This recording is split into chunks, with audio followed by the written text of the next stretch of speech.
Hello and welcome to your guide to the Year 9 virtual options process. My name is Mrs. Elliott and I'm the Deputy Head Teacher for the curriculum. Over the next few slides, I'll be walking you through the process of deciding which subjects to choose for your GCSEs. Before I start, I want to point out two key dates for your diary. The first is for the Year 9 Parents' Evening, and appointments for that have already gone live. If you haven't already booked, I urge you to do so because this is your opportunity to speak to the teachers about whether their subject would be a suitable option for you and for you to work out if you'd enjoy it or not. The second date is the deadline for returning your option sheet. It's essential to send this in by that date, either by email or by hand to Miss Whitlock via the school office. After this date, I can't guarantee your choices as the subjects may get full. So today you will have received your options booklet. It looks like this in school. It's also available on the website on this section.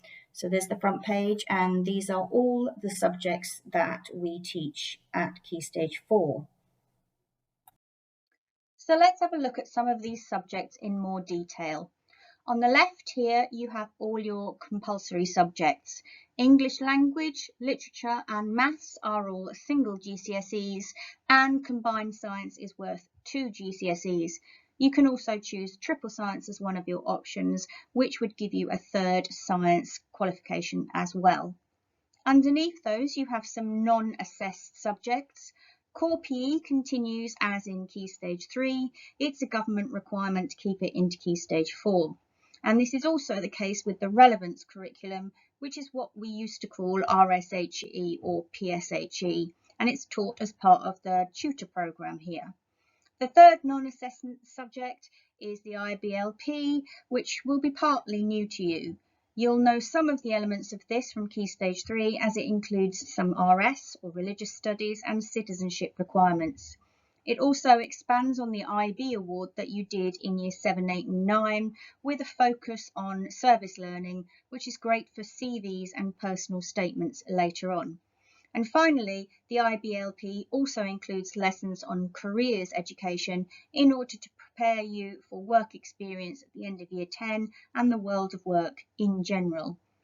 And on the right hand side, you've got all your EBAC subjects, and you need to choose at least one of these as an option subject, although of course you can choose more than one if you wish. This is what your options choice sheet looks like. It's at the back of your booklet and needs to be detached and returned to Miss Whitlock in the admin area by the end of this term, the 31st of March.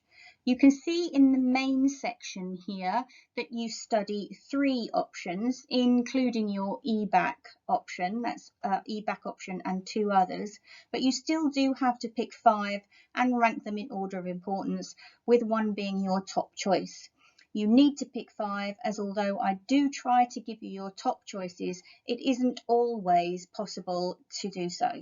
And it should be noted also that if a subject doesn't attract enough attention, it may not run, which is a reason why you may not be able to study your top choice either. H-band also has an option 4. And this option is a smaller option and has 4 lessons a fortnight rather than the other ones that have 5. And again, students must rank order these in order of preference, with 1 being the top and 5 being the lowest in this option 4 section. And these are smaller options, but still do have a qualification attached to them. You've got ICT functional skills, Lambda, which is acting, language development for those of you who would like to carry on doing French but not necessarily as a GCSE, music production, which is for those of you who enjoy music technology, and sports leaders, which is great for those of you who might want to be interested in coaching later on. This is a 4th option, but again, you do have to rank them all, not just putting your first choice down, because it may not be possible to give you your top choice. When you're picking your options, you need to think of it as a long-term process that lasts further than just your GCSEs, past Year 11 into Key Stage 5 and into your career further beyond that. All the subjects we offer at GCSE level are accommodated here at Knole in Key Stage 5, either through the IBCP or the IBDP. The IBCP, which is the career-related programme, allows students to study a mixture of academic and career-related studies. So it's perfect for students who want to go on to university or become an apprentice, or indeed go straight into the world of work at 18.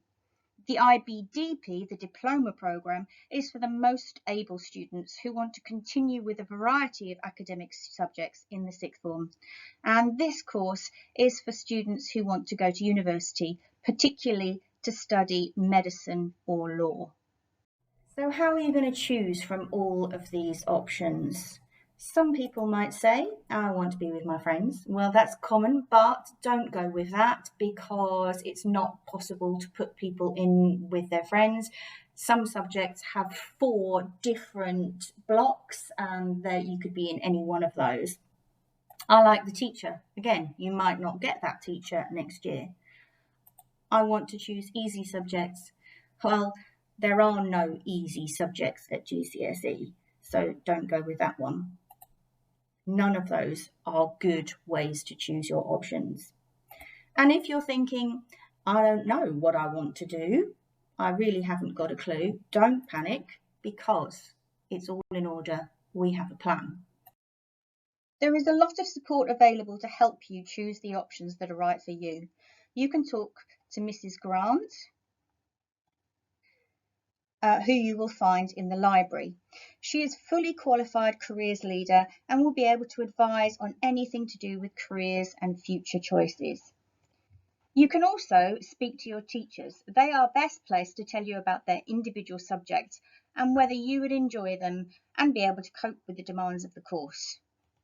There are also lots of online quizzes that help you match your personality type and preferences to particular careers.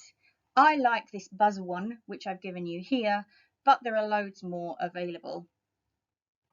And the Academy also subscribes to Unifrog, which is an online careers platform. This has huge amounts of information about subjects and careers. And if you can't remember your individual login details, see me or Mrs. Grant. Here are some questions that you might like to ask. Firstly, what do you do now? Well, watch the videos in this virtual event for each subject, even the ones you think you won't like. You might be surprised. Talk to your teachers and get some advice, and then follow the instructions on the option sheet at the back of your booklet and return to Miss Whitlock by the 31st of March. Remember, it's really important to meet this deadline, as I can't guarantee you'll get your choices after this date, unless of course there are exceptional circumstances. Even if you're not in school at the time of the deadline, you can still take a picture of it on your phone and email it into Miss Whitlock.